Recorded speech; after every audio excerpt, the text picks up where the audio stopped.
The room was thick with heat and secrecy. The scent of sweat and fading perfume clung to the air, mixing with the quiet hum of the city beyond the window.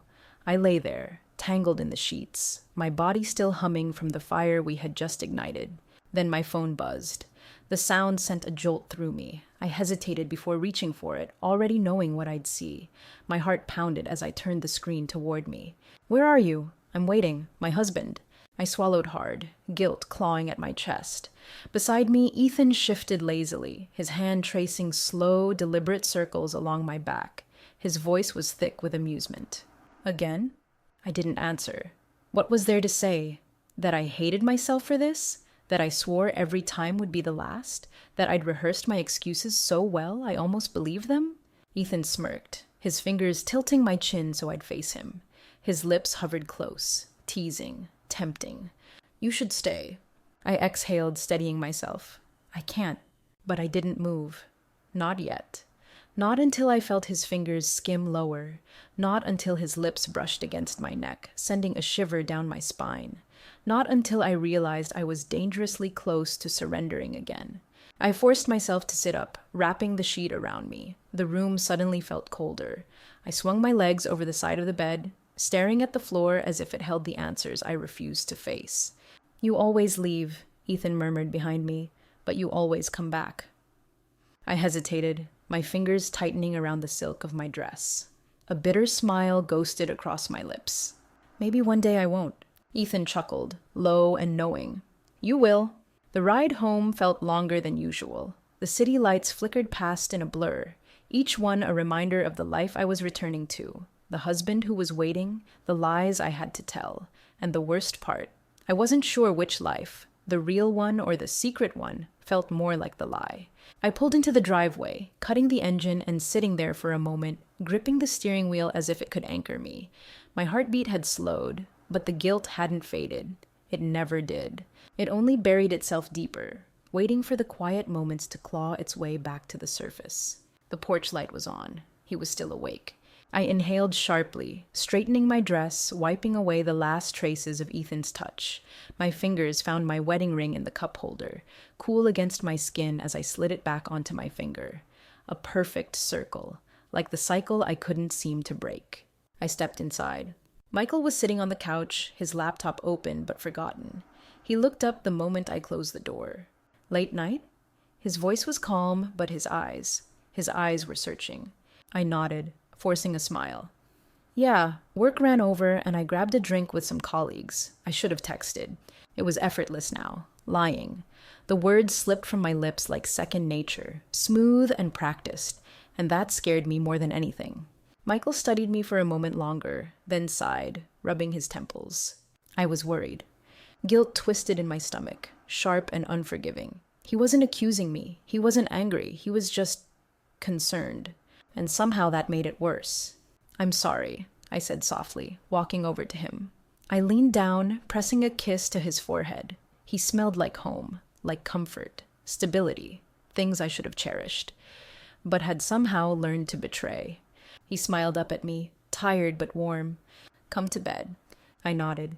"Just let me freshen up first." I walked into the bathroom and shut the door, locking it behind me. My reflection stared back at me from the mirror, the weight of my choices etched into my face. I turned on the sink, letting the cold water rush over my hands as if I could wash away what I had done. But no matter how hard I scrubbed, the stain remained. And I knew, deep down, that eventually it would all come crashing down. The only question was, when? I stood there for a long time, gripping the edges of the sink, my breath unsteady. The cold water ran over my fingers, but it did nothing to cool the heat of guilt burning beneath my skin. I had to stop this. I told myself that after every time. But every time I found my way back to Ethan. I turned off the faucet, watching the last drop slip down the drain before straightening up. My eyes met my reflection again, lips slightly swollen, skin still tingling where he had touched me. I reached up, rubbing my neck, erasing the last traces of him. Michael trusted me, and I was shattering that trust, with every lie, every stolen moment. I exhaled slowly, forcing my expression into something neutral before stepping back into the bedroom. Michael was already in bed, one arm draped over his forehead, his breathing deep and steady. I climbed in beside him, careful not to disturb him. But as I settled against my pillow, his voice broke through the darkness. "You've been different lately." My body tensed. "What do you mean?" A pause. Then he turned his head slightly toward me. "I don't know, just distant." I swallowed hard, my pulse quickening. Was this it? Was this the moment everything unraveled? I forced a soft chuckle, rolling onto my side to face him. "Work has been exhausting. You know how it is." Michael studied me, his eyes searching for something, for the truth, maybe, but I had become too good at hiding it. After a moment, he sighed and reached for my hand, threading his fingers through mine. "I miss you, Amara." Something in my chest cracked just a little. "I'm right here," I whispered, squeezing his hand.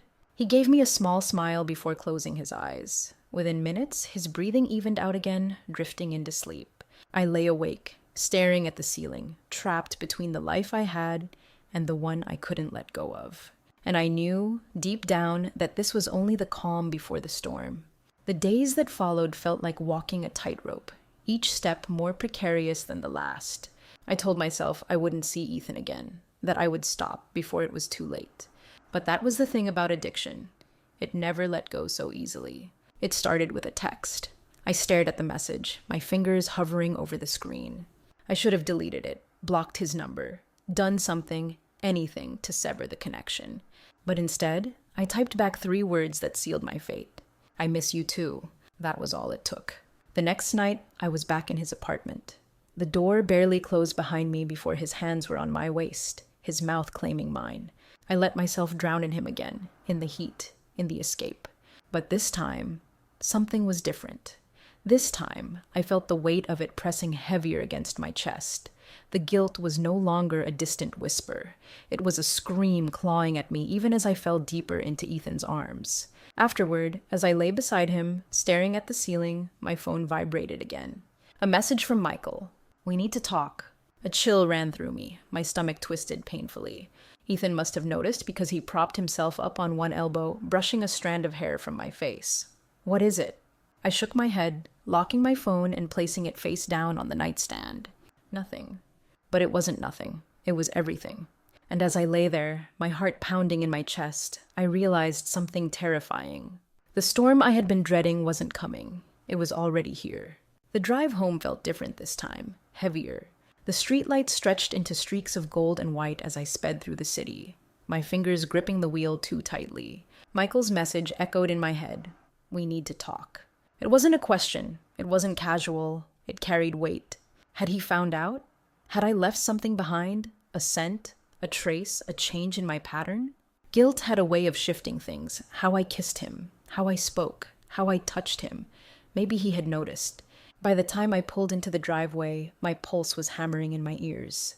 The house was dark, except for the faint glow from the living room. He was waiting. I stepped inside, my breath shallow. Michael was sitting on the couch, elbows resting on his knees, fingers steepled together. He looked up as I entered, his expression unreadable. I swallowed hard. "Hey." He didn't answer right away. He just studied me, as if peeling back my skin, searching for whatever I was hiding. Then he motioned to the seat across from him. "Sit." I hesitated, but I obeyed, lowering myself onto the couch. My hands felt clammy. For a long moment, there was only silence. Then Michael exhaled slowly. "I know, Amara." The room tilted, my stomach lurched, my mouth opened, but no words came. I wanted to deny it, to feign ignorance, to spin another lie. But I couldn't. Not when his eyes held the truth so firmly. "I've known for a while," he continued, his voice calm, too calm. At first I didn't want to believe it. I convinced myself it was just my imagination. But then the late nights, the distance, the way you stopped looking at me the same way. He exhaled, rubbing his temples. It all added up. A lump formed in my throat. "Michael, I don't—" He interrupted, his voice sharp but not angry. "Just tired. Don't lie to me, Amara. Not now."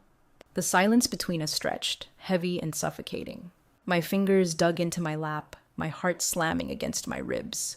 "I wanted to ask you," he continued, his voice softer now. "Why?" The question cut deeper than I expected. Why?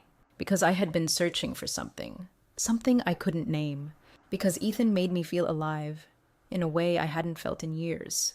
Because I had convinced myself I could have both lives, without consequence. But I said none of that. Instead, I whispered, I don't know. Michael's lips pressed into a thin line. He nodded, as if that answer was the final confirmation he needed. I loved you, he said finally. The past tense shattered something inside me. A tear slipped down my cheek. I didn't wipe it away.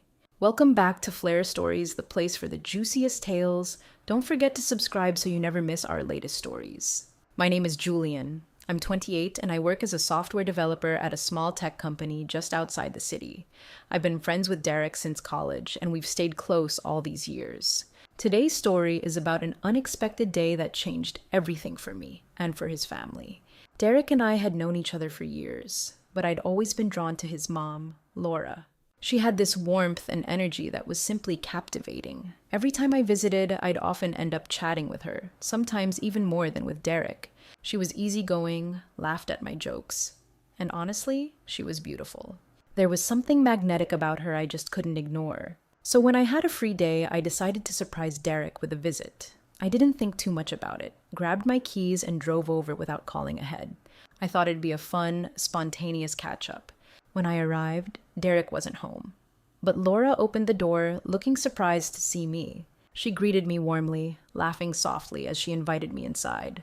Well, this is a surprise, she said with that signature smile. Derek didn't mention you were coming.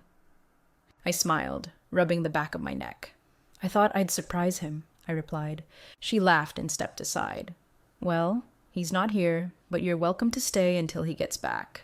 Just then, a heavy rainstorm started pouring down, suddenly making it hard to leave. Laura glanced out the window, raised an eyebrow, and turned back to me. You're definitely not going anywhere in this weather, she said, her smile widening. Looks like you'll have to stay a little longer. I nodded, secretly happy for the excuse to stay. She led me to the living room where we settled in.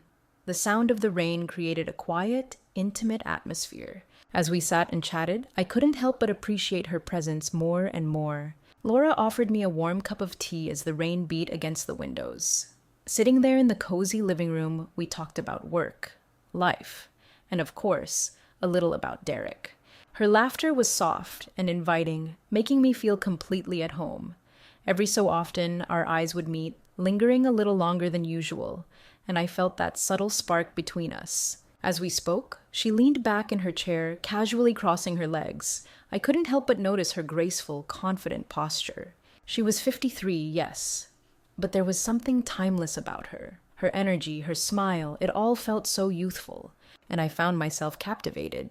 I tried to hide it, but I think she noticed, because her eyes twinkled with amusement whenever I looked her way.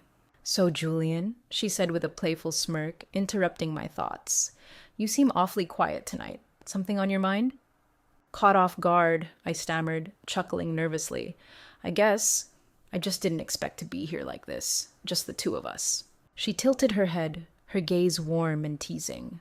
Well, it's a nice surprise, she said softly. Derek's not around much these days, and it's good to have some company. Her words were casual, but the warmth in her tone made my pulse quicken. We continued talking, and eventually the conversation turned more personal. She shared stories about her youth, dreams she once had, and how her life had changed over the years. I found myself completely engrossed, hanging on every word. As the hours passed, the storm outside grew more intense, showing no sign of letting up. Laura glanced at the clock, then back at me with a thoughtful smile. Looks like the weather won't clear up anytime soon, she said. It's really coming down out there. I nodded, glancing out the window at the torrential rain. Yeah, I don't think I'll be able to make it home tonight. She nodded, her voice soft and understanding. Well, you're welcome to stay here if you want. Derek's room is just down the hall. I smiled, grateful, but also aware of the thrill bubbling inside me. Thanks, Laura. I'd really appreciate it. She disappeared for a moment and returned with extra blankets, placing them on the couch beside me. Our hands brushed as she handed them over, and I felt a surge of warmth spread through me, making me look up at her. She held my gaze, her expression soft and inviting, and for a moment, everything outside seemed to fade away. You know, she said softly, almost a whisper, I've always thought you were a charming young man. And now that you're here, it's been really nice talking, Just the two of us. My heart raced. I feel the same way, Laura, I replied. The air between us was thick with unspoken feelings. She looked at me, her eyes searching mine, and then, slowly, she leaned closer. I felt her warmth. The soft scent of her perfume filled the space between us. I knew in that moment this was a memory I'd carry with me for the rest of my life. She held my gaze a little longer, and I saw the warmth in her eyes, something unspoken passing between us. Then, without breaking eye contact, Laura reached over and brushed a loose strand of hair from my forehead. Her fingers lingered for a heartbeat longer than necessary. My breath caught. Her touch sent a quiet thrill through me, and I instinctively leaned into her hand. "Julian," she whispered softly, almost like a sigh, "you're really something." The words hung in the air, delicate but undeniable, and in that moment, I couldn't hold back anymore.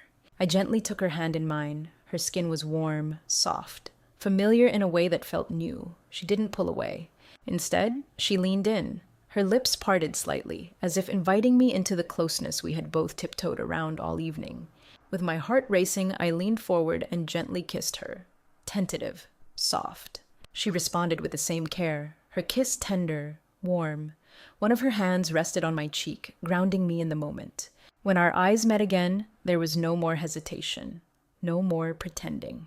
I wrapped my arm around her, pulling her just a little closer. There was a quiet understanding between us, like something inevitable had finally found its place. The rain poured outside, but inside everything felt warm and still. She leaned back into the couch and I followed. Not out of impulse, but out of connection. Her fingers traced slow, absent-minded shapes on my back as our conversation resumed in soft whispers and long silences. We weren't rushing. We weren't trying to define anything. It was just us. Two people who had been walking parallel lines for years, now finally leaning toward one another. Laura looked at me with a quiet smile, one that carried a dozen unspoken stories. "You know," she murmured, "I never thought this would happen, but now that it has, I'm glad." I nodded, my voice catching in my throat. Me too. The storm outside wrapped around the house like a blanket, and the glow from the living room lamp softened everything. The air, the silence, the space between us. We sat like that for a long time, sometimes talking, sometimes just listening to the rhythm of the rain.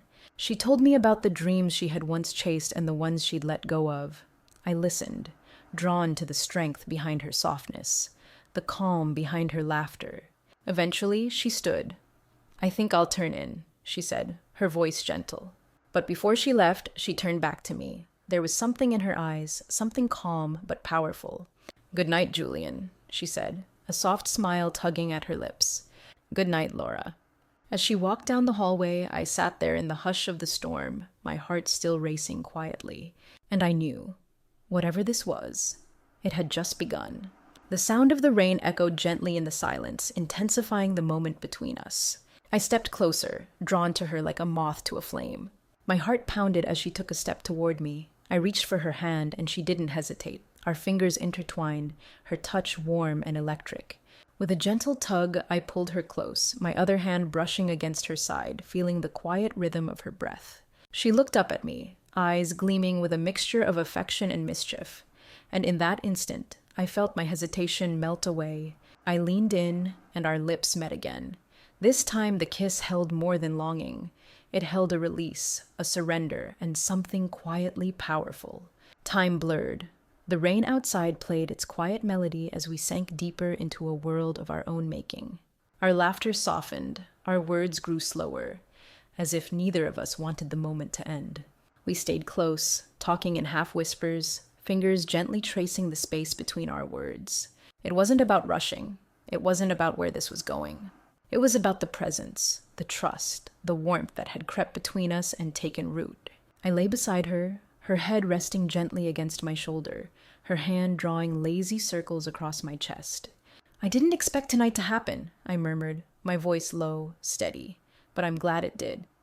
She turned toward me, her eyes calm and soft.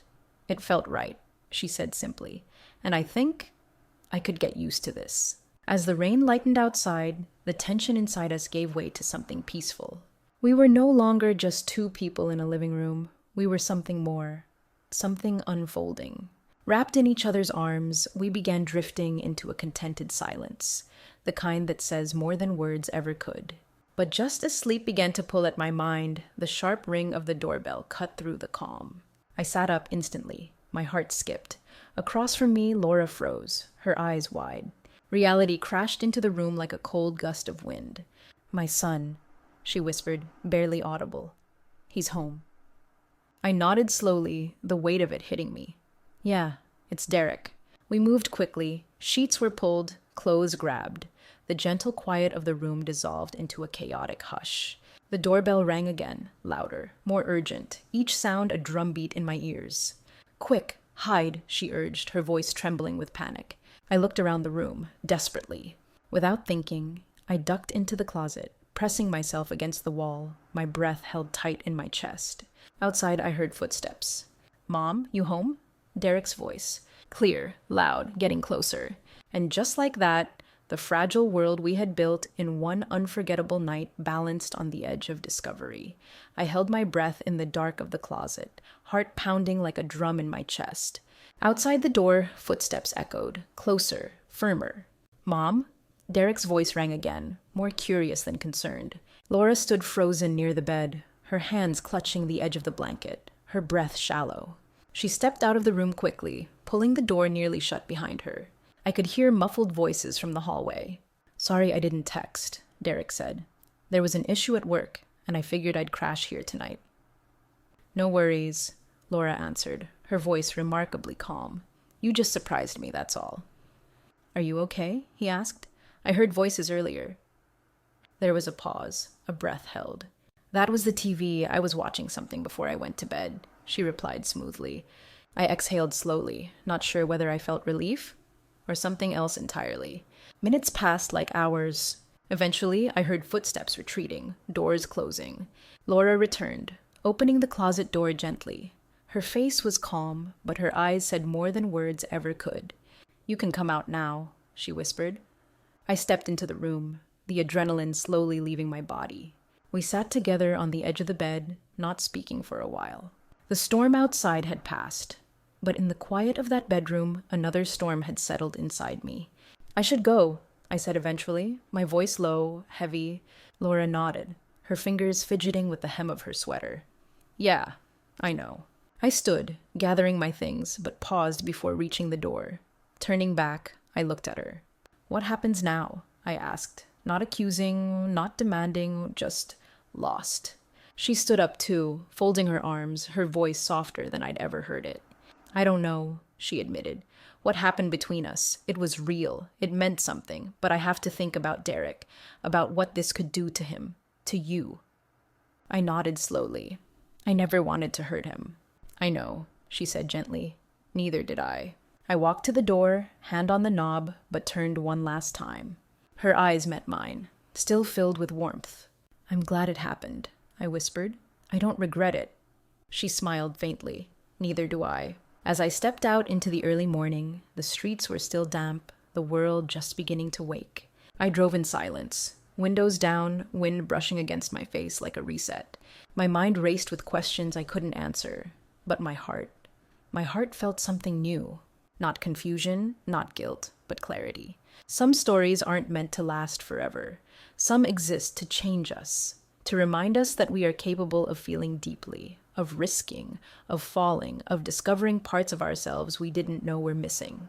Laura and I haven't spoken since that night, not because we were ashamed, but because that moment was enough. It belonged to us, and that was something no one could ever take away.